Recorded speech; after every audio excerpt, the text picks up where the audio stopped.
Tsotra-betsaka vary ahy zany satria efa mpanezaka izy zany tamin'ny zavatra satria efa mba azona tenaina ihany izy zany satria première mi-temps izy zany tovy jeu zany fa teto amin'ny deuxième mi-temps zany tsika vao mahita hoe anona nefa izany ara misy ezaka be nataony zany izy. Rehefa foana Barea, courage foana nesitsika rehetra. Malagasy miara-monina foana. Makasitraka fa efa azo atao hoe tafiditsika. Tafita fa zava-dehibe zany tafakatra amina quart de finale zany fa dia maherezy hatrany. Rasy letsy efa tonga tany amin'ny quart tsika efa navita be dia izay maka lisany Madagasikara rehetra maka lisany sur Barea. Sara angamba no analisa foana ary le ronina dia resy ary lisany dia courage lisany rangahy aleva Barea.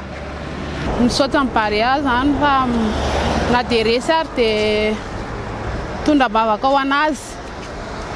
Mifaly foana na dia resy ary fa mba efa tafiakatra ambony any.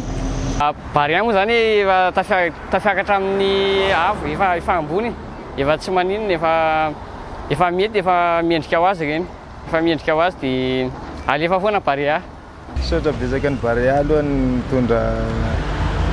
nitondra laza hoantsika tamin'ny voalohany dia faly foana anay aloha zao efa malahelo ihany zany satria iny efa nezaka ihany aloha zany Barea zany mitondra laza ho an'ny malagasy tena nanao marina izy ireo tena niady marina zay zany mba teny kely zany hoe courage foana.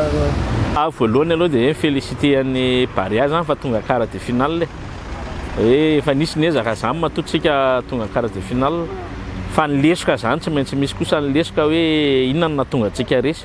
Misaotra andro zalahy zany makasitraka fa dia rainareo tsy nanamakotrokotroka nareo rehefa tonga aty fa lesona amin'ny manaraka ireny.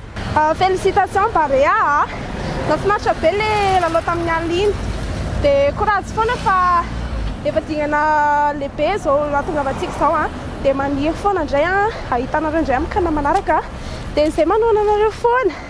Dia chapeau be ho an'le gôlantsika milay be mihitsiny dia mandratrandratra ihany koa alefa Barea maka anareo vao zay alefa Barea mo